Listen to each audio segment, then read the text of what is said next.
अस्सलाम वालेकुम वरहमतुल्लाहि वबरकातुहू। नाउ बच्चों, हम ह्यूमन रिप्रोडक्टिव सिस्टम की बात कर रहे हैं और आज हम ह्यूमन रिप्रोडक्टिव सिस्टम में जिस कंसेप्ट को समझने वाले हैं वो है मेंस्ट्रुअल साइकिल, या उसको कहा जाता है हैजी दौर। क्या कहा जाता है उसको? हैजी दौर या मेंस्ट्रुअल साइकिल, या शॉर्ट फॉर्म में हम उसको कहते हैं एनसी। आमतौर पे हम ये कहते हैं कि हमारे पास जो जानदार है उन जानदारों में जो एक ग्रुप है जिसको हम कहते हैं मैमल्स। क्या कहते हैं उसको? मैमल्स। मैमल्स का मतलब क्या आता है? जिसको हम कहते हैं पिस्तानी, यानी दूध देने वाले जानदार। इन पिस्तानी जानदारों में, दूध देने वाले जानदारों में एक जो ग्रुप है उसको बोला जाता है प्राइमेट्स। क्या बोला जाता है? प्राइमेट्स। ना इन प्राइमेट्स की बात चल रही है, तो ये जो प्राइमेट्स होते हैं, इन प्राइमेट्स की जो मादा होती है या जो इन प्राइमेट्स की फीमेल होती है। प्राइमेट्स के एग्जाम्पल कौन कौन है? प्राइमेट्स की एक एग्जाम्पल खुद इंसान है, दूसरे एग्जाम्पल बंदर है, तीसरा एग्जाम्पल बनमास है। ये सारे हैं ना। इनकी जो फीमेल है, इनकी जो मादा होती है, उसके अंदर क्या होता है? उसके अंदर होती है मेंस्ट्रुअल साइकिल, या उसके अंदर होती है तौलीदी दौर। और ये जो तौलीदी दौर होता है, इस तौलीदी दौर के लिए लफ्ज यूज किया जाता है हैजी दौर। इसका मतलब क्या होता है? तौलीदी दौर या हैजी दौर का मतलब क्या होता है?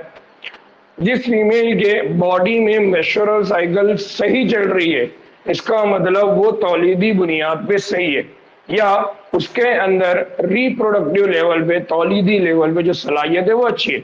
अब हम बार बार जब तौलीद तौलीद वर्ड बोल रहे हैं, तो इसका मतलब है जो बच्चा पैदा करने की सलाहियत है वो ज्यादा अच्छा है। क्या? जो बच्चा पैदा करने की सलाहियत है वो ज्यादा अच्छी है, तब उसको बोला जाएगा तौलीदी सलाहियत। तो कोई भी फीमेल है, उसके अंदर एक दौर आता है, उसको कहा जाता है तौलीदी दौर। इस दौर में क्या होता है? इस दौर में हम आगे चल के बढ़ेंगे कि उनके जिस्म से खून खारिज होता है।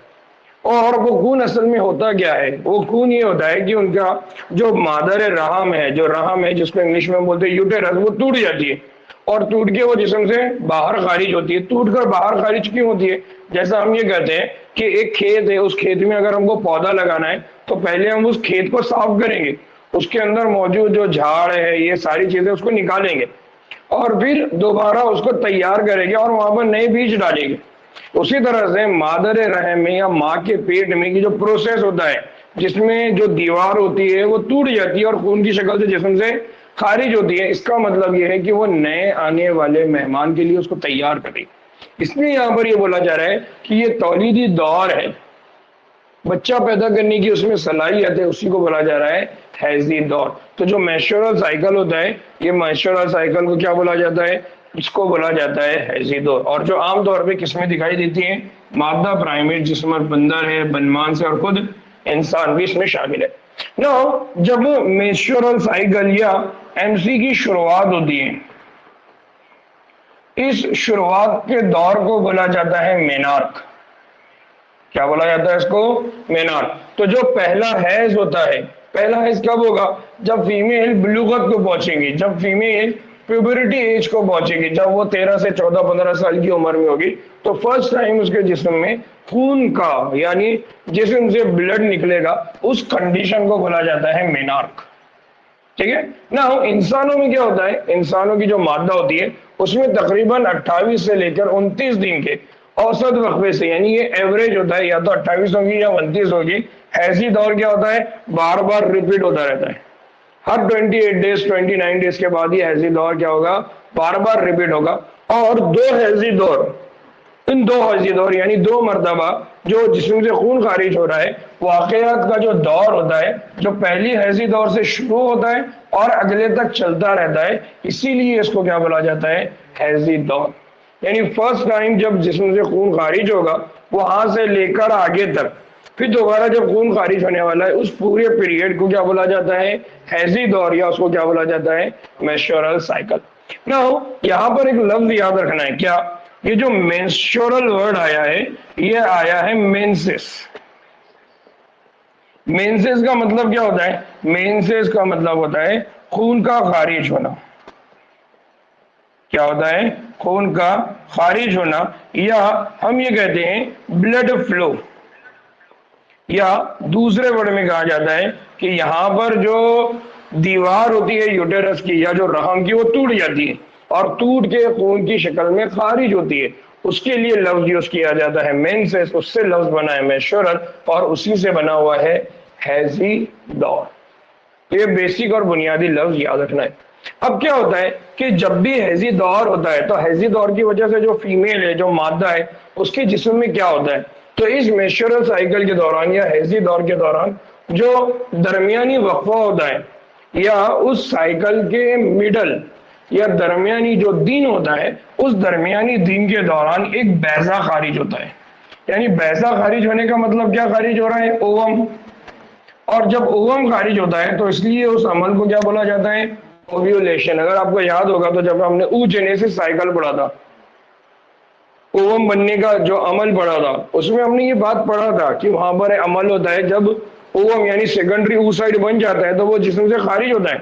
तो हमने जब ये पढ़ा था तो हमने पढ़ा था कि oogenesis का जो अमल है वो मादा के जिस्म में कब शुरू होता है, जब वो खुद अपनी माँ के पेट में। फिर हमने कहा कि प्यूबरिटी एज में आने के बाद, माँ के जिस्म से बाहर आने के बाद जब वो बलूगत को पहुंचेगी तब उसके जिस्म से वो एग, ओवम खारिज होता है। तो वो ओवम कब खारिज होता है, जब उसके जिस्म में कौन सी साइकिल होती है, मेंस्ट्रुअल साइकिल। तो हर मेंस्ट्रुअल साइकिल में एक एक एग, एक एक ओवम खारिज होता है। तो इस तरह से 12 महीने हैं, 12 महीने में 12 एग खारिज हो गए। तो उसके बाद 2 ओवरी होती है। हमने पढ़ा कि इनके पास क्या होती है, 2 ओवरी। तो इसका मतलब एक ओवरी से कितने खारिज होंगे, 6। 6 एक ओवरी से, दूसरी ओवरी से 6, इस तरह से 12 एग उस फीमेल के जिस्म से खारिज होती है। अगर आपको याद होगा तो उस वक्त हमने पढ़ा था कि जो ओवम होते हैं, कितने ओवम सेलेक्ट होते हैं, तो हमने कहा था कि मिलियंस ऑफ ओवम सेलेक्ट होते हैं, याद आ रहा है। और उसमें से है ना 2 मिलियन, और उसमें हमने पढ़ा था कि बहुत सारे ऐसे होते हैं जो सेकेंडरी फॉलिकल कंडीशन में ही डिजेनरेट हो जाते हैं, मर जाते हैं, और उसमें से सिर्फ 60,000 to 80,000 बच जाते हैं। और फिर वो धीरे धीरे जिस्म से क्या होते रहते हैं, खारिज होते रहते हैं। और कब खारिज होंगे, जब कौन सी दौर होगा, मेंस्ट्रुअल साइकिल।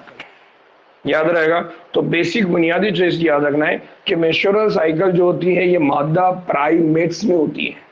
किसमें होती है, मादा प्राइमेट्स। प्राइमेट्स किसका ग्रुप है, मैमल, जो दूध देने वाले जानदार हैं उनका एक ग्रुप है, उसको बुलाया था प्राइमेट। प्राइमेट में खास बात ये होती है कि ये अपने आजू बाजू के जो इन्वायरमेंट है उसको सेंस करता है।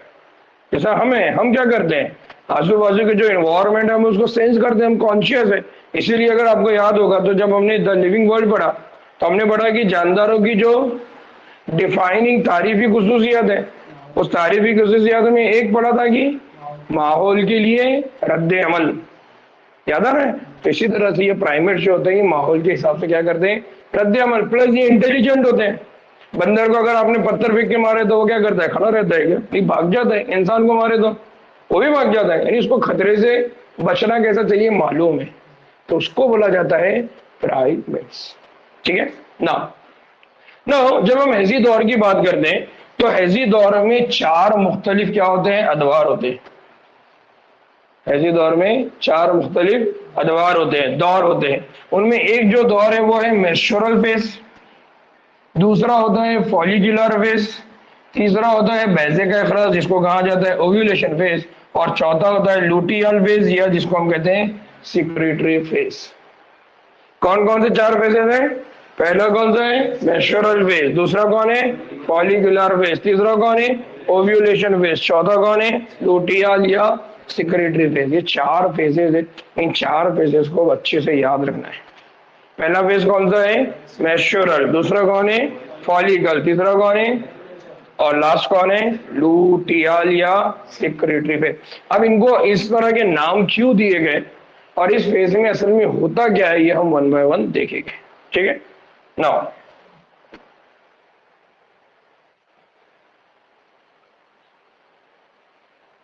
जी ऑनलाइन वालों में किसी को कोई डाउट है,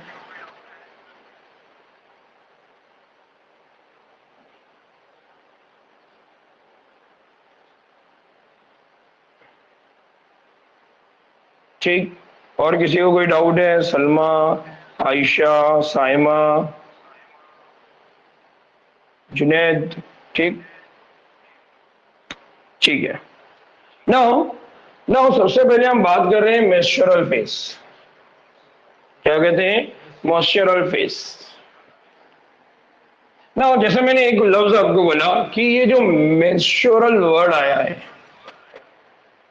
मेंस्ट्रुअल मतलब हैज, ये जो लफ्ज आया ये इंग्लिश का लफ्ज है जिसको बोला जाता है मेंसेस।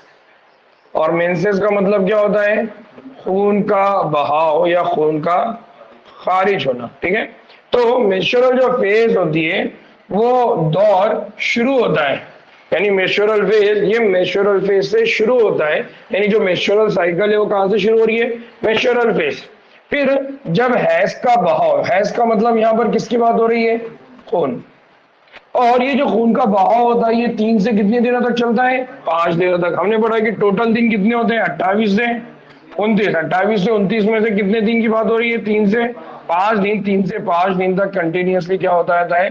खून का बहाव, जिसम से खून खारिज होता रहता है। खून जब खारिज होता है तो असल में ये खून होता क्या है? ये जो हैजी बहाव होता है ये असल में रहम के ऊपर जो दीवार होती है जिसको हम कहते हैं एंडोमेट्रियम। आपको अगर याद होगा तो जब हमने फीमेल रिप्रोडक्टिव सिस्टम पढ़ा था तो मादा तौलीदी उज़ू पढ़ा था, उस पर हमने कहा था कि जो यूटेरस है, रहम है, उस रहम पे 3 दीवार होती है, एंडोमेटेरियम, मायोमेटेरियम, पेरीमेटेरियम। उसमें मैंने ये बोला था कि जो एंडोमेटेरियम है वो सबसे अंदर की दीवार, मायोमेटेरियम दरमियान की दीवार और पेरीमेटेरियम सबके बाहर की दीवार। तो मैंने कहा था कि मायोमेटेरियम ये क्या करती है? कॉन्ट्रैक्शन एंड रिलैक्सेशन, सुखड़ती है, फैलती है, जिसकी वजह से जो बच्चा है वो जिस्म से बाहर जाता है। और ये जो इंडोमेटेरियम होती है, इस इंडोमेटेरियम पे आगे वो बच्चा जुड़ता है, यानी वो जो ओवम आगे जुड़ता है वो कहां पर आगे जुड़ता है? एंडोमेट्रियम। अब अगर फर्टिलाइजेशन हुआ ही नहीं, स्पर्म के साथ इंटरेक्शन हुआ ही नहीं, तो अब वो ओवम आगे वहां इम्प्लांट नहीं होगा। अगर ओवम आगे इम्प्लांट नहीं होगा तो जो इंडोमेट्रियम बनी है उसकी जरूरत है क्या? नहीं। इसका मतलब वो इंडोमेट्रियम को क्या कर दिया जाता है? तोड़ दिया जाता है। और इंडोमेट्रियम को तोड़ने के नतीजे में जिस्म से क्या खारिज होता है? खून। तो याद रखना ये जो हैजी बहाव है, ये खून का बहाव है, ये क्यों होता है? एंडोमेट्रियम। और उस इंडोमेट्रियम के अंदर कौन मौजूद होती है? खून की नालियां। ये सब क्या हो जाती है? टूट जाती है। और टूट फूट के नतीजे में उनके जिस्म से क्या बहने लगता है? रकीक, जिसको यहाँ पर बोला जाता है फ्लूइड। और ये जो फ्लूइड है ये जिस्म से कैसे बाहर खारिज होगा? तो वजाइना के थ्रू या हालिब के थ्रू, यानी मदर के जो रिप्रोडक्टिव ट्रैक होती है उसके थ्रू ये जिस्म से क्या होगा? खारिज होगा। अब ये जो हैज का प्रोसेस है, यानी ये जो खून के बहने का प्रोसेस है, इसमें क्या होता है? ये उसी वक्त वाक़ होता है जब छोड़ा गया ओवम बार आवर ना हो, यानी जब फर्टिलाइजेशन क्या रहेगा? फर्टिलाइजेशन, फर्टिलाइजेशन का मतलब कौन होता है? अमले बार आवरी। तो अमले बार आवरी अगर गैर मौजूद हो, अब अमले आवरी बार आवरी गैर मौजूद का मतलब क्या है? कि जो ओवम था, इस ओवम का इंटरेक्शन स्पर्म से नहीं हुआ। इसका मतलब कौन सा अमल नहीं हुआ? फर्टिलाइजेशन। यानी कौन सा अमल नहीं हुआ?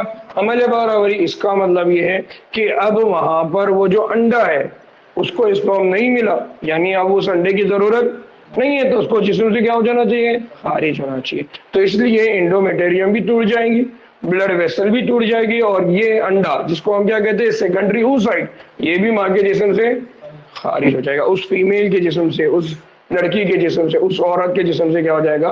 खारिज हो जाएगा। नाउ हैज का ना होना या हैज का ना आना, ये किसकी तरफ इशारा कर सकता है? अमल का इशारा। यानी अगर हैज नहीं आ रहा है, यानी खून का बहाव जिस्म से नहीं हो रहा है, तो ये हो सकता है कि वहां पर कौन सा अमल हो गया हो? फर्टिलाइजेशन। यानी क्या हो गया? अमल बारावरी। और अगर अमल बारावरी होती है तो उसका नतीजा क्या होता है? अमल। उसका नतीजा क्या हो जाएगा? प्रेगनेंसी। यानी अगर फर्टिलाइजेशन होता है, फर्टिलाइजेशन अगर होता है तो क्या नहीं होगा? हैज नहीं होगा। और अगर अमल बाराबरी नहीं होती है, फर्टिलाइजेशन अगर नहीं होता है, तो इसके नतीजे में हैज होगा, यानी खून का इखराज होगा। ये बात को याद रखना है, याद रहेगी, कंफ्यूज तो नहीं हुए? ठीक। एक दूसरा, हैज का नहीं आना ये प्रेगनेंसी की तरफ इशारा कर रहा है, हमल की तरफ इशारा कर रहा है। दूसरा, इसकी और भी कुछ वजूहत हो सकती है, जैसे कुछ असबाब ऐसे भी हैं जिसमें एक है कि किसी कोई लेडी है, कोई लड़की है, कोई औरत है, उसको दबाव है, स्ट्रेस है, किसी बात का टेंशन है, किसी बात की फिक्र है, किसी और चीज को लेकर कोई परेशानी है, उस वजह से भी हो सकता है कि उनके जिस्म में हैजी दौर ना आए। मेंस्ट्रुअल साइकिल क्या हो सकती है? इर्रेगुलर, कभी आएगी वक्त पे, कभी नहीं आएगी, कभी डिले हो जाएगी, इस तरह का प्रोसेस हो सकता है। इसी तरह से कुछ लोगों के अंदर क्या होती है, कमजोर सेहत की वजह से भी हैजी दौर वक्त पे नहीं आता। और हम ये देखते हैं कि इसकी वजह से बहुत अलग अलग किस्म की क्या होती है, जिस्म के अंदर बीमारियां होने लग जाती है। PCOD, PCOS, polycystic ovarian syndrome, polycystic ovarian disorder, ovary के अंदर एक से ज्यादा अंडे बनेंगे और वो वहीं फूट जाएंगे, या वो अंडे बनेंगे वो आगे नहीं जाएंगे। नतीजे में ये होता है कि हमल ठहरता नहीं है। नतीजे में ये होता है कि ओवरी के अंदर जो एस्ट्रोजन है उसकी क्वांटिटी बढ़ जाती है। एस्ट्रोजन की क्वांटिटी बढ़ेगी तो जिस्म के अंदर एनाबॉलिक प्रोसेस ज्यादा होगा। एनाबॉलिक प्रोसेस ज्यादा होगा तो नतीजे में वो जो फीमेल है उसके बॉडी का वेट बढ़ जाता है, मास बढ़ जाता है, कम उम्र में वो ज्यादा उम्र की दिखाई देने लगती है। तो इस तरह के बहुत सारे मसाइल हमारे पास जनरेट होते हैं। इसलिए हम देखते हैं कि हमारे पास शादी में डिले होना या इस तरह के प्रॉब्लम्स की वजह, ये बहुत सारे इश्यूज है। और ये सारे इश्यूज के बड़े रीजन क्या है? घरों के अंदर जो टेंशन, जो दबाव, या फिर हमारे पास ये होता है कि खाने वाले ज्यादा है, कमाने वाले कम है, या फिर जो कमाने वाला है वो सुस्त है, काहिल है, उसको इस्लाम का कोई शऊर ही नहीं है कि घर वालों की जिम्मेदारी उसके ऊपर डाली गई है तो वो भी दर्जे में रखी गई है नेकी के, ये शऊर नहीं है। इस नतीजे में ये होता है कि घर में जो लड़की है बेचारी वो इस सारे प्रॉब्लम से गुजरती है। जंक फूड है, बहुत अच्छा, कोई हाफिज जी ने बहुत अच्छी बात बताई, जंक फूड है। और खास करके आज का सबसे बड़ा प्रॉब्लम जंक फूड है, क्योंकि बच्चियां जो होती हैं उनको सब्जी, तरकारी, ये सारी चीजें पसंद नहीं है। उनको क्या पसंद रहता है? चिप्स वगैरह बहुत ज्यादा पसंद है। नतीजे में वो खाते रहते हैं और इस तरह के मसाइल में गिर जाते हैं। इसीलिए हमारे पास देखेंगे ना, जो बड़े बड़े IVF सेंटर, ये बड़े बड़े जो खुल रहे हैं, उसका नतीजा क्या है? उसका नतीजा यही, ठीक है, इसका सही इल्म नहीं होने की वजह से हमारे पास बहुत सारी बीमारियां जन्म देती हैं। नो, अब ये जो हैजी दौर है, इस हैजी दौर के बाद दूसरा जो दौर होता है उसको बोला जाता है फॉलिकुलर फेज, ठीक है, उसको क्या बोला जाता है? Follicular phase. नाउ अब यहाँ पर सिर्फ एक बात देख लीजिए कि ये मैंने यहाँ पर ऐड इसलिए किया था क्योंकि यहाँ से 01 है, 14 है, 28 है, तो यहां से लेकर यहां तक यानी 3 से 5, ठीक है। ये जो टाइम पीरियड है, इस टाइम पीरियड में क्या होने वाला है? यानी लॉस ऑफ ब्लड। ठीक, बात क्लियर हुई?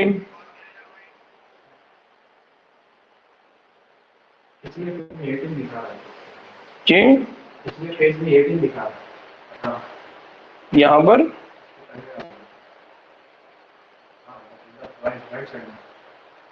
ये ना, ये एक्चुअली ये क्या है, ये मैंने यहाँ पर एक ये वीडियो है, ये वीडियो के अंदर ये एग यहाँ से रिलीज होके यहाँ आता है। तो अब जब मैंने उसकी स्क्रीनशॉट लिया, मतलब उसको रोक दिया, तो वो ये हुआ कि वो उस दिन आया जिस दिन कौन सा फेज आता है? 18 डे। तो ये सिर्फ समझाने के लिए कि क्या होता है बोल के मैंने डायग्राम ऐड किया। तो जब मैं वो क्लिप ले रहा था तो ये इस पर प्ले नहीं हो रही हो, प्ले नहीं होने की वजह से मैंने जब उसको स्टॉप करा तो वो स्क्रीनशॉट जब आई तो उसमें यहाँ 18 था और यहाँ ओवम आ गया था। नाउ उसके बाद दूसरी जो फेज होती है उसको बोला जाता है फॉलिकुलर फेज। नो, अब इसको समझने के लिए थोड़ी देर के लिए याद करिए, हमने एक बात पढ़ा था। क्या पढ़ा था हमने? जब ओवरी पढ़ा था, यानी जब हमने क्या पढ़ा था? बैसेदान, बराबर। तो बैसेदान में हमने ये पढ़ा था कि उस बैसेदान में क्या होते हैं? उस बैसेदान में पहले बनता है प्राइमरी oocyte, याद आ रहा है? और हमने कहा कि उस प्राइमरी oocyte के आजू बाजू कौन आ जाते हैं? बहुत अच्छे, कौन आ जाते हैं? Granulosa cell. इन्हीं ग्रैन्युलोसा सेल का दूसरा नाम है फॉलिकल। क्या नाम है इनका? फॉलिकल। तो क्या होगा? जब मेंस्ट्रुअल साइकिल यानी फीमेल के बॉडी में डेवलपमेंट स्टार्ट होगा तो उसके जिस्म में ऑलरेडी क्या बना हुआ है? Primary oocyte। अब वो फॉलिकल डेवलप होंगे तो हमने कहा था कि प्राइमरी oocyte के बाजू में फॉलिकल जैसी आते हैं तो हमने बोलता उसको प्राइमरी फॉलिकल, फिर वो बनता है सेकेंडरी फॉलिकल, फिर वो बनता है टर्शियरी फॉलिकल। याद आ रहा है? तो उसी की बात यहाँ पर हो रही है, इसलिए इसका नाम क्या रख दिया? Follicular phase. इसीलिए हम ये कहते हैं कि ये जो फॉलिकुलर फेज है, इस दौर में क्या होता है, जो ओवरी है उस ओवरी में कौन होता है, प्राइमरी फॉलिकल, और वो प्राइमरी फॉलिकल के अंदर डेवलपमेंट होने की वजह से वो क्या बन जाता है, पुख्ता, जिसको क्या बोला था हमने, ग्रेफियन फॉलिकल। याद आ रहा है? जिन लोगों को ये बात याद नहीं आ रही होगी उन्होंने याद से जाके oogenesis का प्रोसेस पूरा देखना, उसको समझना, तब इंशाल्लाह ये बात और क्लियर हो जाएगी। ठीक है, तो नतीजे में ग्रेफियन फॉलिकल बनने लगेंगे, फिर उसकी क्या होगी, नशोनुमा। अब हमने एक बात और याद होगा कि ग्रेफियन फॉलिकल में जो oocyte होता है उसकी कंडीशन क्या होती है,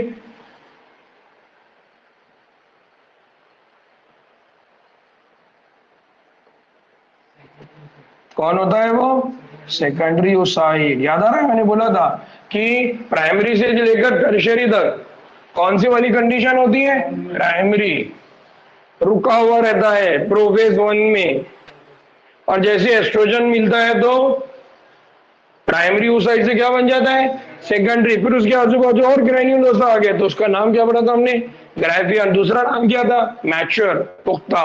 ठीक है, तो इस तरह से नशोनुमा पाता है। और साथ ही साथ दूसरी जगह पे एक और प्रोसेस हो रहा है, एक जो प्रोसेस हो रहा है, एक प्रोसेस जो हो रहा है वो ओवरी में हो रहा है, दूसरा प्रोसेस जो हो रहा है वो यूटेरस में हो रहा है। ओवरी में जो प्रोसेस हो रहा है वो ये हो रहा है कि यहां पर क्या बन गई, यहां पर बन गई ग्रेफियन फॉलिकल। अब दूसरी जगह जो यूटेरस है, इस यूटेरस में क्या बन रही है, इस यूटेरस में बन रही है इंडोमेटेरियम। यानी आप ऐसा समझ लीजिए कि आने वाले अंडे का, आने वाले ओवम का, बनने वाले बच्चे के लिए वहां पर माहौल बनाया जा रहा है। यानी वो जो अंडा इम्प्लांट होने वाला है, जो जुड़ने वाला है, कहाँ जुड़ने वाला है, मादर है रहम पर, उसकी तैयारी हो रही है। और तैयारी में क्या किया जा रहा है, एंडोमेटेरियम को बनाया जा रहा है। तो इंडोमेटेरियम का क्या हो रहा है, प्रोलिफरेशन। प्रोलिफरेशन किसको कहते हैं, प्रोलिफरेशन कहा जाता है खलिए के नंबर या खलिए की तादाद में इजाफे। कौन से अमल को कहा जाता है, खलिए की तादाद में इजाफे। तो खलिए की तादाद में अगर इजाफा होगा तो इस तरह से क्या बनेगी, दीवार, और उस दीवार का नाम क्या है, एंडोमेटेरियम। तो जो दीवार टूट गई थी दोबारा तैयार हो गई, बनने लग गई, ऐसे तो दीवारा दोबारा बनने लगी। तो इसके जरिए वो असर नौ क्या हो गई, के जरिए क्या हो गई, असर नौ। असर नौ मतलब, नौ मतलब नहीं, असर मतलब शुरुआत से, तो दोबारा वो क्या हो गई, तामीर हो गई। अब ओवरी और रहम में ये जो तब्दीलियां हो रही है, यानी यहाँ पर क्या बन रहा है, ओवेरियन फॉलिकल से यहाँ पर क्या बन रहा है, ग्रेफिन फॉलिकल, यहाँ पर क्या बन रही है, एंडोमेटेरियम। ये जो अमल हो रहा है, ये अमल किसकी वजह से हो रहा है, तो ये अमल यहाँ पर दो ग्रुप ऑफ हार्मोन की वजह से हो रहा है। कौन से दो हार्मोन है, एक हार्मोन है जिसको कहा जाता है पिट्यूटरी हार्मोन, और दूसरा हार्मोन है जिसको कहा जाता है ओवेरियन हार्मोन। अब ये पिट्यूटरी हार्मोन कौन है, ये ओवेरियन हार्मोन कौन है, हम आगे चल के इसको पढ़ेंगे, या आप लोगों ने पढ़ा होगा। पिट्यूटरी हार्मोन, ये जो फीमेल होती है उसके जिस्म में दो हार्मोन रिलीज होते हैं। अब ये याद आ रहा होगा तो हमने पढ़ा हुआ है एनएच और एफएसएच। याद आ रहा है, हमने पढ़ा था लुटिनाइजिंग हार्मोन और, हाँ सही बोल रहा है अबू जोर से, फॉलिकल स्टिमुलेटिंग हार्मोन। ये दो हार्मोन की बात हमने की ना इससे पहले। तो ये दो हार्मोन जो निकलेंगे ये कहां से निकलेंगे, पिट्यूटरी ग्लैंड से, इसलिए उनका नाम क्या है, पिट्यूटरी हार्मोन। और इसी तरह से दूसरा हार्मोन है ओवेरियन। कौन सा हार्मोन है, ओवेरियन। ओवेरियन का मतलब कौन हो गया, बैसेदानी। और बैसेदानी से कौन सा हार्मोन निकलता है, एक हार्मोन निकलता है जिसको हम कहते हैं एस्ट्रोजन। क्या कहते हैं इसको, तो इस तरह से क्या हो गया, अब मदर के बॉडी में, फीमेल के बॉडी में जो तब्दीलियां हो रही है इन तब्दीलियों को अंजाम देने वाले कौन है, एलएच, एफएसएच और एस्ट्रोजन। जो कहां से निकल रहे हैं, दो हार्मोन निकल रहे हैं पिट्यूटरी, और दो एक हार्मोन निकल रहा है, और उसकी वजह से हमको क्या देखने को मिल रही है, तब्दीलियां। इसका मतलब यहाँ पर ओवेरियन और यहाँ पर एंडोमेट्रियम जो बनता है वो इन हार्मोन की वजह से बन रहा है।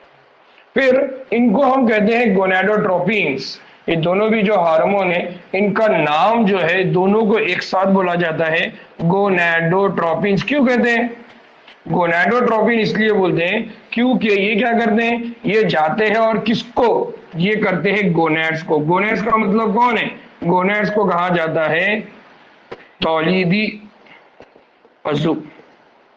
कौन सा तौलीदी अज़ु है, फीमेल में है ओवरी, यानी कौन है बैसेदान, और मेल में कौन है टेस्टिस अंशीय, टेस्टिस अंशीय, उनको बोला जाता है गोनैड, गोनैड, और उनको एक्टिवेट करने का काम ये करते हैं, इसलिए इनको बोला जाता है गोनैडोट्रोपिन। इसलिए आगे मैंने लिखा ना यहाँ LH and FSH, और इस LH और FSH की वजह से क्या होता है, जो फॉलिकुलर फेज है उसके अंदर क्या होता है, बतदरीज वो फेज बढ़ते जाती है, और इस तरह से नमू पजीर जो फॉलिकल्स है उसके जरिए क्या होती है, फॉलिकुलर नमू होती है।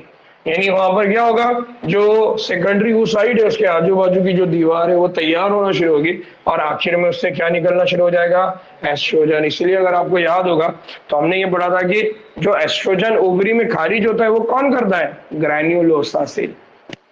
अगर आपको याद आ रहा होगा तो हमने पढ़ा था कि internal outer, internal theca, outer theca, फिर हमने कहा था कि एंट्रम, फ्लूइडिफिलिटी कैविटी।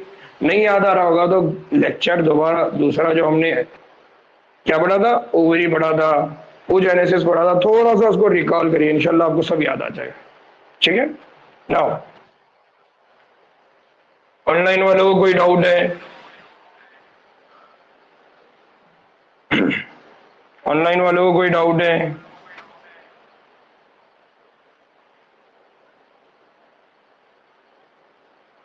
ठीक, हाफिज जी आपका डब्बा वाला है तो नहीं ना, 8 बज गए।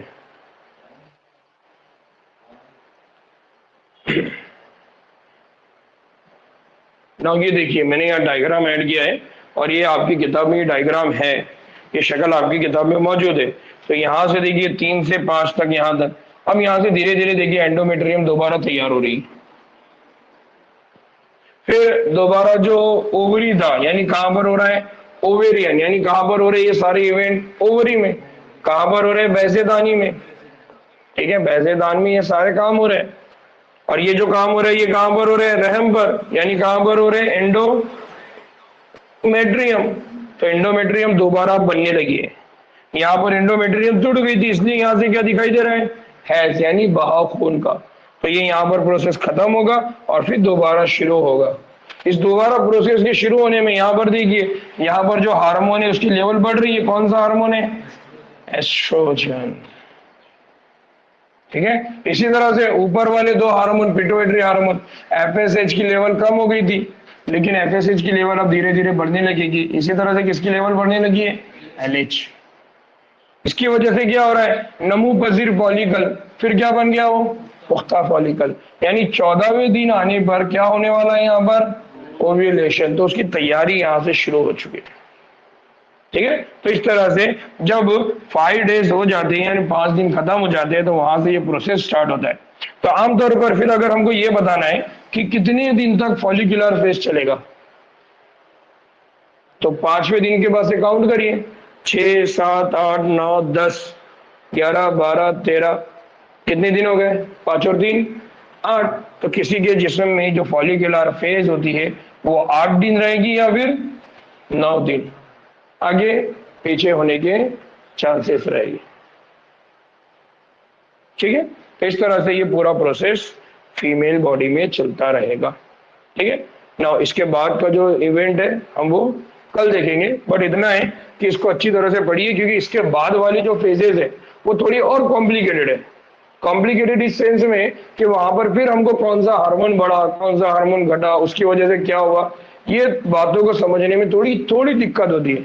अब आप जब घर में पढ़ेंगे ना, तो घर में पढ़ते हुए क्या ना याद रखना कि इस तरह से 2 बातें याद रखना कि एक जो इवेंट हो रहा है वो कहां पर हो रहा है, रहम, और दूसरा कहां हो रहा है, बैसेदान में, यानी कहां पर हो रहा है, ओवरी। अगर आप इस तरह से पढ़ेंगे तो आपको कल से समझ में आएगा। यानी फीमेल बॉडी में एक पार्ट जो है वो यहां पर है और दूसरा पार्ट है वो यहां पर है, तो एक काम यहां हो रहा है, दूसरा काम यहां हो रहा है। तो दो अलग अलग इवेंट हो रहे हैं लेकिन काम एक ही हो रहा है। तो उसको समझने के लिए आप थोड़ा सा इस तरह से अगर ट्री डायग्राम बनाएंगे तो इंशाल्लाह बातें क्लियर होगी। दूसरा, हार्मोन के लिए भी इसी तरह से ट्री डायग्राम बनाइए।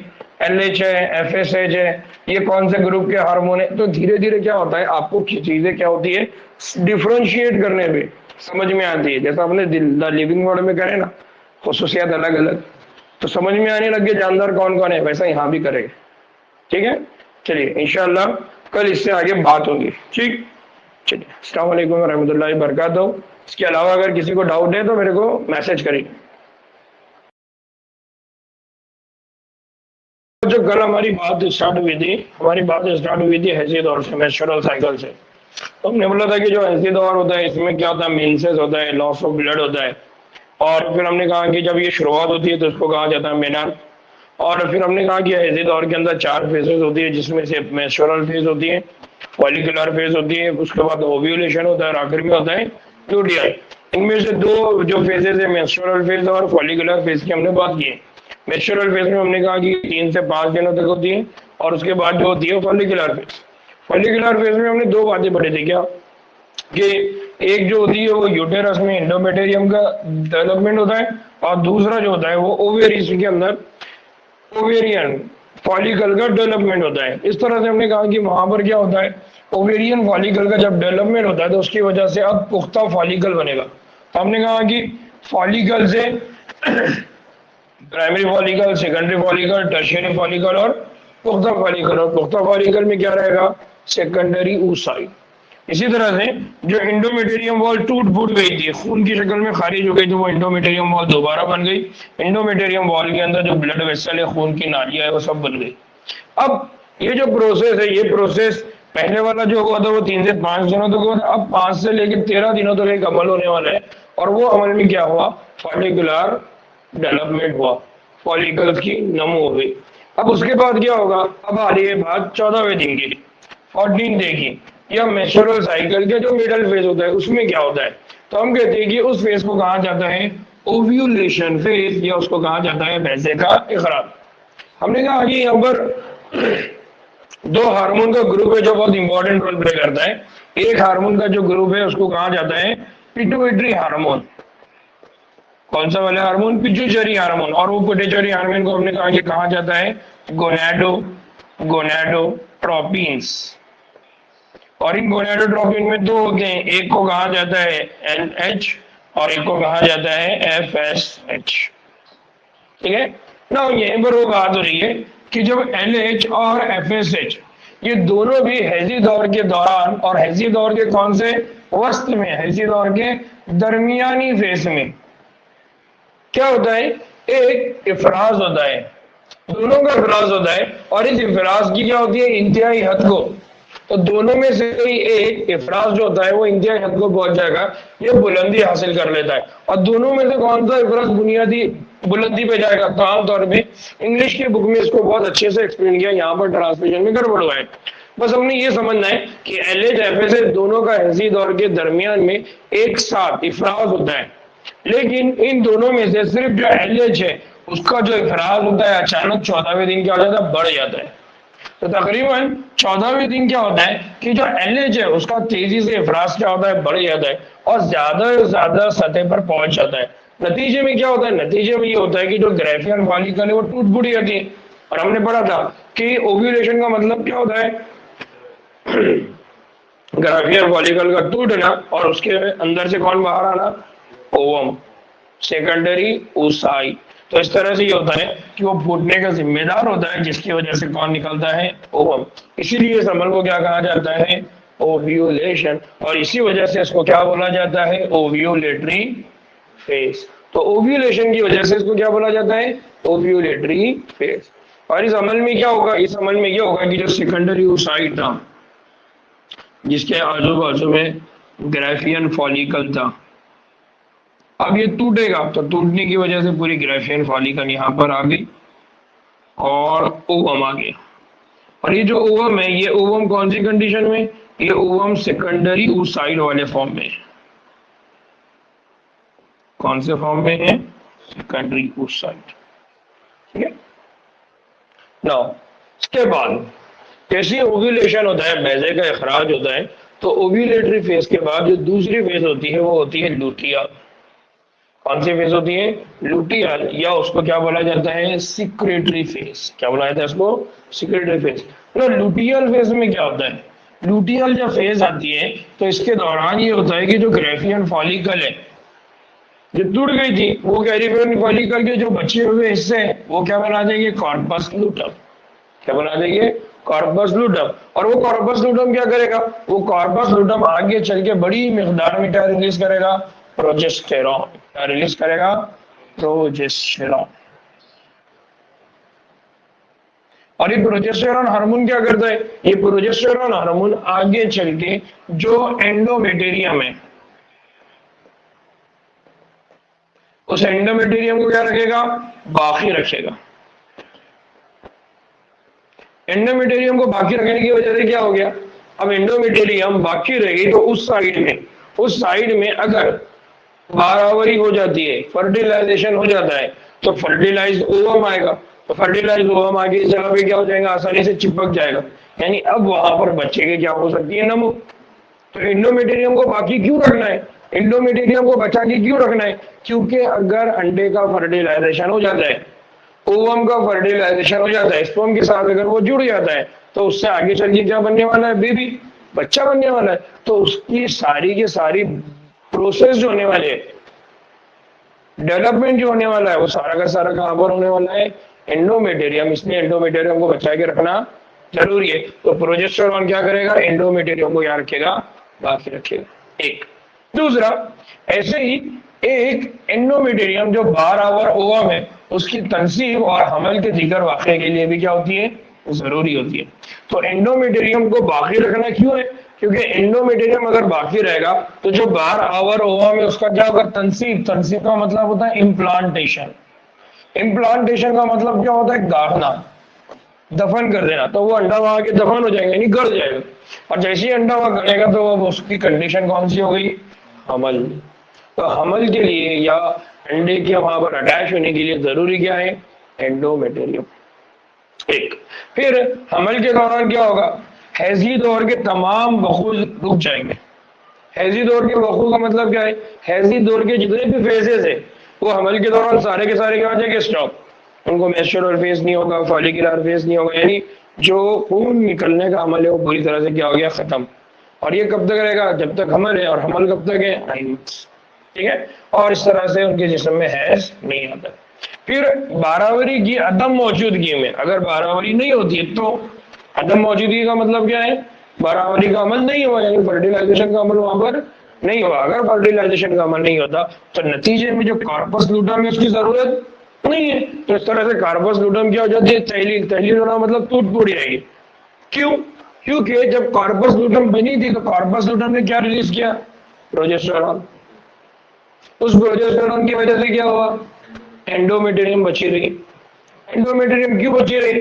क्योंकि दूसरी साइड में एक और काम हो रहा था। वो काम क्या हो रहा था? फर्टिलाइजेशन, अमले बारावरी। लेकिन यहाँ पर अमले बारावरी नहीं हो रही है। जब अमले बारावरी नहीं हो रही तो एंडोमेटेरियम की जरूरत नहीं है, इसलिए एंडोमेटेरियम क्या हो जाएगी? टूट जाएगी। और अगर एंडोमेटेरियम टूट गई तो जिस्म से खून की शक्ल में क्या होगी? खारिज होगी। और अगर जिस्म से वो खून की शक्ल में खारिज हो रही है इसका मतलब हमल नहीं है। तो इससे एंडोमेटेरियम की टूटफूट हो जाती है। फिर हैज आता है जो नए दौर की क्या कर रहा होता है? निशानदेही। और नए दौर की निशानदेही का मतलब यह है कि उस फीमेल के बॉडी में अभी हमल नहीं ठहरा। बात क्लियर हुई? बात समझी? एक, अब आमतौर पे इंसानों के अंदर ये जो हैजी दौर होता है, जो इंसानों में जो औरतें हैं उनमें जो हैजी दौर होता है ये 50 साल की उम्र के आसपास क्या हो जाता है? खत्म हो जाता है। और जब वो खत्म होता है तो उसको बोला जाता है मेनोपॉज। क्या बोला जाता है इसको? मेनोपॉज। आखिरी बात, हैजी दौर नॉर्मल तौलीदी फेज की एक अलामत है और वो मेनार्की से मेनोपॉज तक चलता रहता है। मेनार्की से मेनोपॉज तक का मतलब क्या है? मतलब उसकी बलूगत से लेके उसके बुढ़ापे तक, वहां तक ये पूरा हैजी दौर चलता रहेगा। और जब तक हैजी दौर चलता रहेगा इसका मतलब है कि तौलीदी तौर पर वो जो फीमेल है वो नॉर्मल है। बात क्लियर हुई? बात समझ में आई? तो इस तरह से किसी भी फीमेल के जिस्म में इस तरह से क्या होता रहता है, तौलीदी या सॉरी हैजी दौर चलता रहता है, जिसको हम क्या कहते हैं, मेंस्ट्रुअल साइकिल।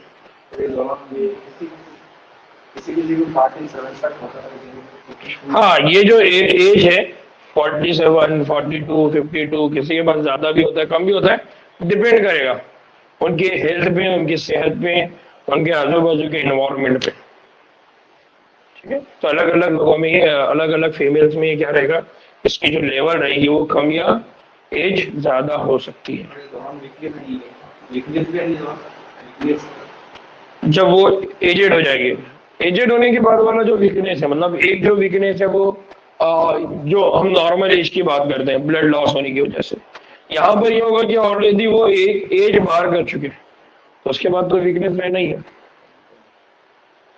नॉर्मली वीकनेस कब आती थी, जब हैजी दौर चालू होता था, तो हैजी दौर रहने वाला नहीं है, यानी ब्लड लॉस होने वाला ही है, लेकिन एक एज हो गई तब वो बुढ़ापे की आलम में, तो वो वीकनेस तो रहने वाली। लेकिन हैजी दौर वाला जो वीकनेस है वो एक अलग कंसेप्ट है, वो एज की बेसिस पर है, ये लॉस ऑफ न्यूट्रिएंट की बेसिस पर है, लॉस ऑफ ब्लड की बेसिस पर है। ठीक ना, ना अब इसके आगे यहाँ पर किसी को कोई डाउट है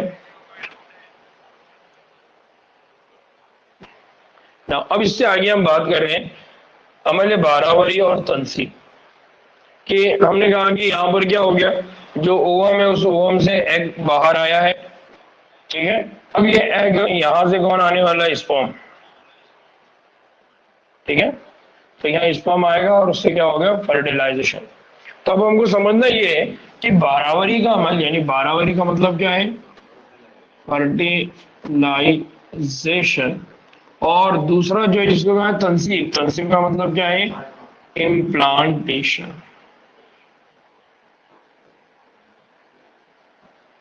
ठीक है ना, आमतौर पे होता क्या है, हम ये कहते हैं कि मुबाशरत, मुबाशरत का मतलब होता है सेक्सुअल कांटेक्ट। ठीक है, जब मुबाशरत होता है तो उस दौरान क्या होता है, जो खजीब है, खजीब का मतलब जिसको हमने कहा गया था इंग्लिश में पेनिस, उसके जरिए ये होता है जो महाबल है, यानी कौन है, वजाइना, उसमें क्या होता है, जो मर्द होता है वो अपने नर मनवी, या जिसको हमने क्या पढ़ा था, नुत्फे, नुत्फे को क्या करता है, वो मावल में रिलीज करता है, छोड़ता है। इस अमल को क्या बोला जाता है, इंसेमिनेशन। क्या बोला जाता है, इंसेमिनेशन। अब इस इंसेमिनेशन के बाद क्या होता है, जो स्पर्म मुतहर्रिक रहेगी, जो मुतहर्रिक स्पर्म है वो तेजी से ट्रैवल करेंगे, और तेजी से ट्रैवल करते हुए वो क्या करेंगे, सर्विक्स, सर्विक्स से गुजर कर वो कहां पर पहुंच जाएंगे, रहम मादर। तो वजाइना, वजाइना से सर्विक्स, सर्विक्स से रहम मादर, तो यहाँ पर है वजाइना, वजाइना के बाद है सर्विक्स, सर्विक्स के बाद वो कहां पहुंच गए, रहम मादर, और रहम मादर से होते हुए वो कहां पर आ जाएंगे, फेलोपियन ट्यूब, और फेलोपियन ट्यूब में भी वो कहां पहुंचेंगे, इसको कहा जाता है एम्प्यूला। क्या कहा जाता है, एम्प्यूला। जैसे ही वो एम्प्यूला पे पहुंचेंगे तो एम्प्यूला पे क्या होगा, जो ओवम है और जो स्पर्म है इनके बीच में क्या होगा, फ्यूजन, वो एक दूसरे के साथ आगे क्या हो जाएंगे, टूट जाएंगे, फूट जाएंगे या भिड़ जाएंगे, या एक जगह पे आके वो क्या हो जाएंगे, एक दूसरे से मिल जाएंगे। जैसे ही वो मिल जाएंगे एक दूसरे से, तो इस अमल को हम क्या कहते हैं, इस अमल को हम कहते हैं फर्टिलाइजेशन, या इसी अमल को हम क्या कहते हैं, अमले बारावरी। क्या कहते हैं उस अमल को, अमले बारावरी। ठीक है, तो हमको याद रखना है कि अमले बारावरी जो होती है वो कहां पर होती है, फेलोपियन ट्यूब, और फेलोपियन ट्यूब में भी कहां होती है, एम्प्यूला। इस तरह से ना हो। अब आखिर में क्या होता है, ओवरी के कहा क्या जरिए छोड़ा गया ओवम है वो भी कहां पर पहुंच जाएगा, एम्प्यूलरी इस्थमस जंक्शन, यानी ये वाला जो जंक्शन है, और इस तरह से वो दोनों एक जगह आएंगे और उनके अंदर क्या हो जाएगी, अमले बारावरी। अब इसके बाद क्या होगा, इसके बाद यह होगा कि बारावरी उस वक्त सक्सेसफुल होगी। किस वक्त सक्सेसफुल होंगे, जब इधर से स्पर्म और इधर से ओवम दोनों को एक वक्त छोड़ा जाए।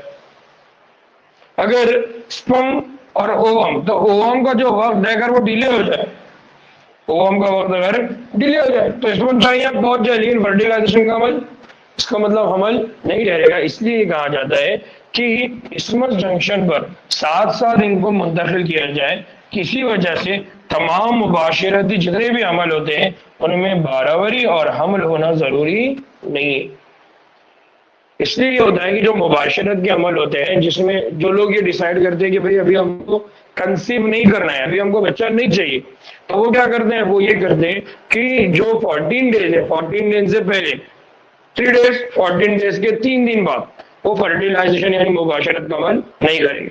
नतीजे में क्या होगा, वहां पर स्पर्म अवेलेबल नहीं रहेगा। स्पर्म अगर अवेलेबल नहीं रहा तो ओवम चाहे यहाँ पर आ जाए, लेकिन स्पर्म नहीं है तो फर्टिलाइजेशन। इसका मतलब ये कि जिस वक्त ओवम आ रहा है उसी वक्त कौन आना चाहिए, स्पर्म। तभी जाके कौन सा अमल होगा, बारावरी, तभी जाके कौन सा अमल होगा, अमल। ठीक है ना। एक और बात याद रखना है कि जो एक स्पर्म होता है और ओवम है, इसका जब बाहमी इंजमाम होता है, वो एक दूसरे के साथ जुड़ जाता है, तो उस अमल के लिए हम जो डेफिनेशन इस्तेमाल करते हैं वो क्या होता है, रियलाइजेशन। और बारावरी के दौरान क्या होता है, जो स्पर्म होता है वो स्पर्म क्या करता है, ओवम के अतराफ में जो दीवार होती है, अगर आपको याद होगा जब हमने पढ़ा था तो हमने कहा कि ये ओवम होता है और ये जो ओवम होता है इसका जब आखिर में मैच्योरेशन होता है तो ये अपने अतराफ में एक हिफाजती दीवार इसकी बनती है। ये जो हिफाजती दीवार होती है, इस हिफाजती दीवार को कहा जाता है जोना, जोना पेल्यूसिडा। तो क्या होता है, जब फर्टिलाइजेशन का प्रोसेस होता है तो जैसे ही स्पर्म यहां पर आएगा, स्पर्म जैसे ही यहां पर आएगा तो ये स्पर्म क्या करेगा, सबसे पहले इस दीवार को तोड़ेगा।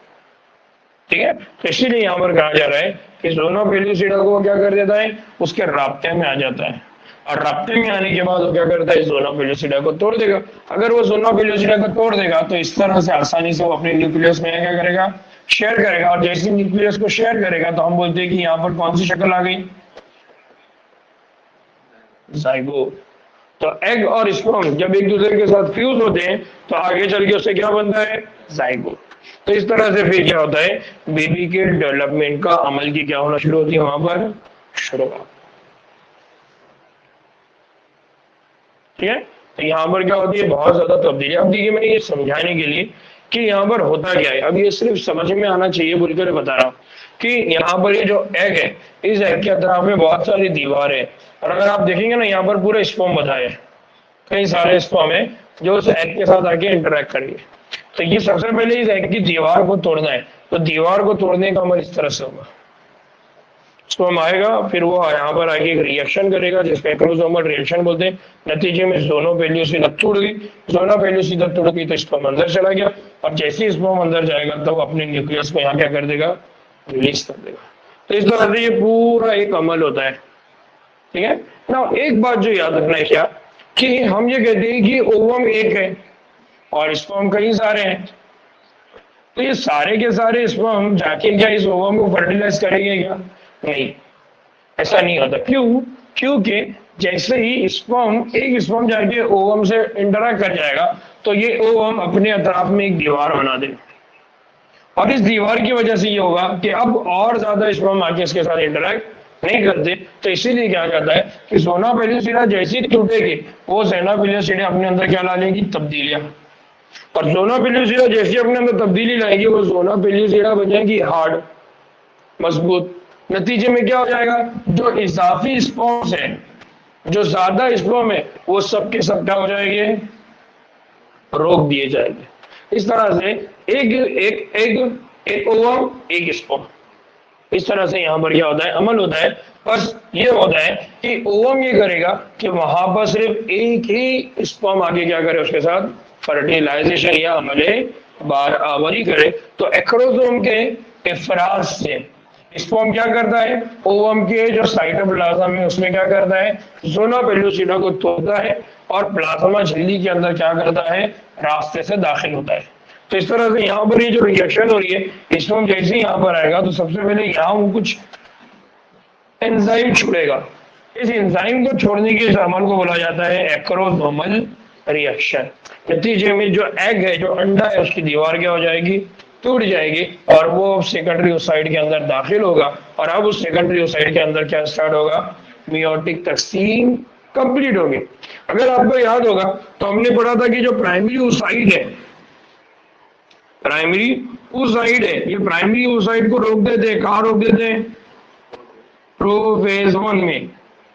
फिर हमने पढ़ा था कि बाद में क्या होता है, बाद में फिर अगेन जो एग होता है उसको रोक देते हैं। कहां पर रोक देते हैं? मेटाफेज में।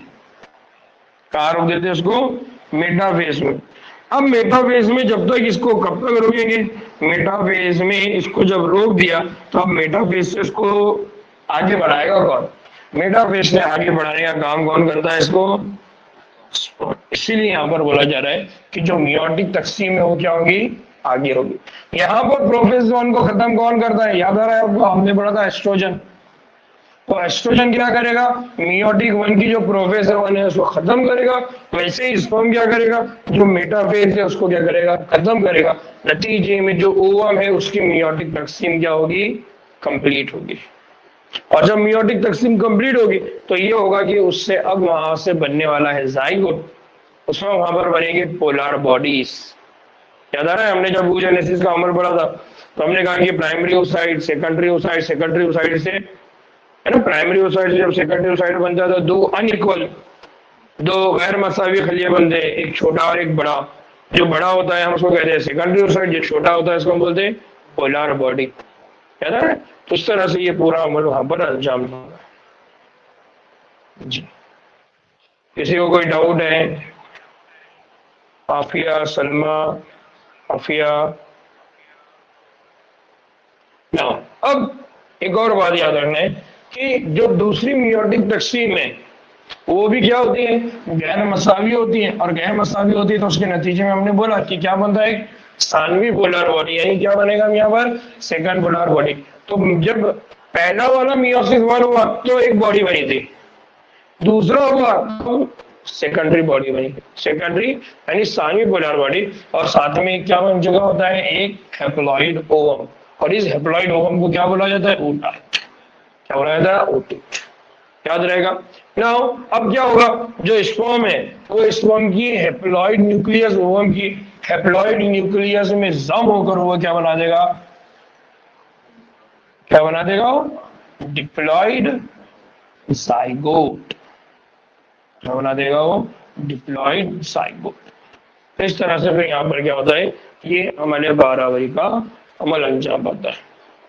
तो बुनियादी तौर पे याद रखना कि जब अमल 12 की हम बात कर रहे हैं तो स्पर्म जाएगा, ओवम के साथ फ्यूज होगा और नतीजे में क्या बनेगा? वहां पर एक डिप्लॉइड जाइगोट। क्यों? क्योंकि दोनों भी कौन है?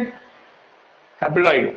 ओवम भी हैप्लॉइड है, स्पर्म भी हैप्लॉइड है। और ये दोनों भी हैप्लॉइड से कौन से अमल के जरिए बनते हैं?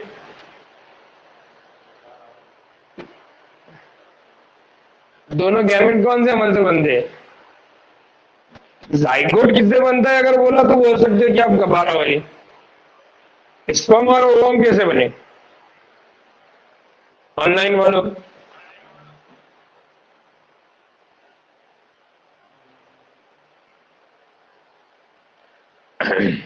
अरे अल्लाह के बंदो, गैमेटोजेनेसिस ना कौन सा अमल हुआ था? गैमेटोजेनेसिस। और गैमेटोजेनेसिस के अंदर हमने पढ़ा कि दो तरह के अमल होता है, एक होता है स्पर्मेटोजेनेसिस और एक होता है oogenesis। oogenesis में क्या बनता है? ओवम। और ओवम की कंडीशन क्या होती है? हैप्लॉइड। स्पर्म की कंडीशन क्या होती है?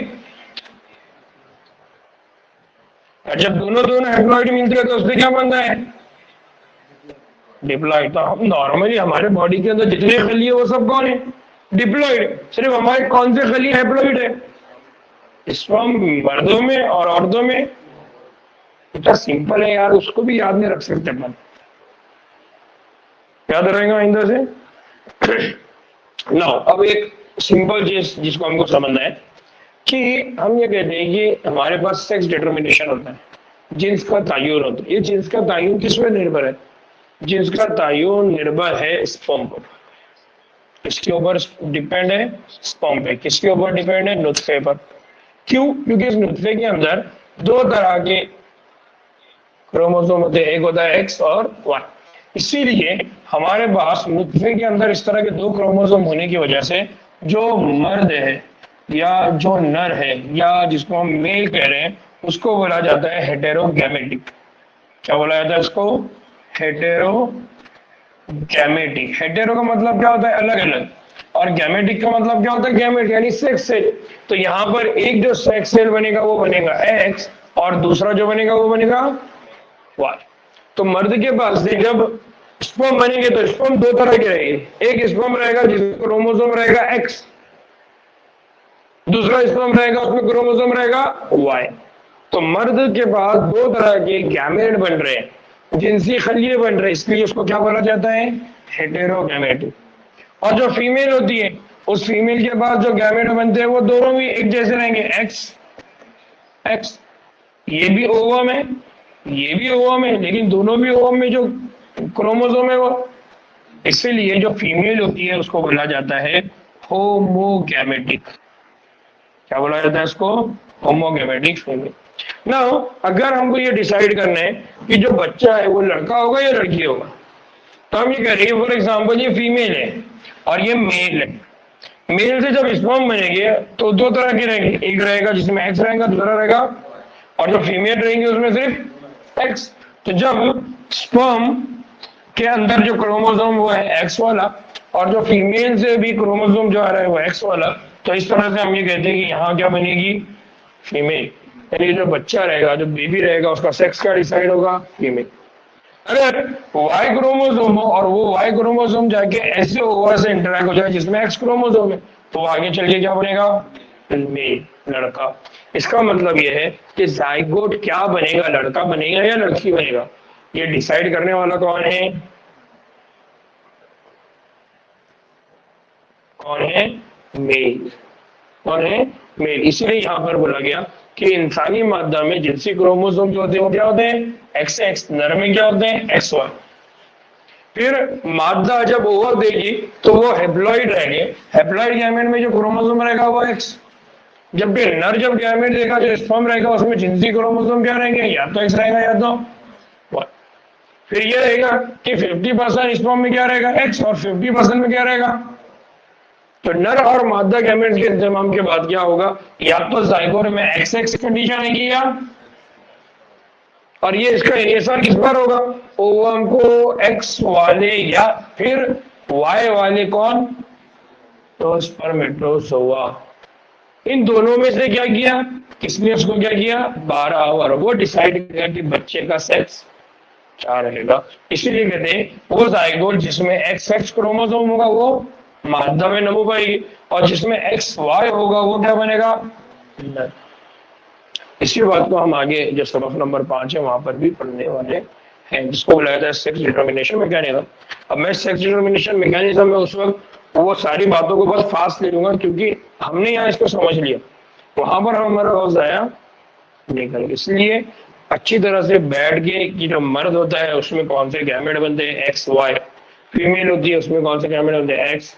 उनका जो फ्यूजन होगा तो उससे कौन से बच्चे आएंगे, एक्स एक्स अगर आता है तो उसका सेक्स क्या डिसाइड होगा, एक्स वाई अगर आता है तो उसका क्या सेक्स डिसाइड होगा। इसको अच्छे से लिख के रखिए और समझ के रखिए, ठीक है। ठीक, इसके अलावा किसी को कोई डाउट है, ठीक है ना। कल हम ये इंशाल्लाह कल पूरा चैप्टर कंप्लीट कर लेंगे, ठीक है। मेरी कोशिश रहेगी कि कल पूरा सबक कंप्लीट हो जाए, ठीक। चलिए दुआओं में याद रखिए। अस्सलाम वालेकुम रहमतुल्लाहि व बरकातुहू।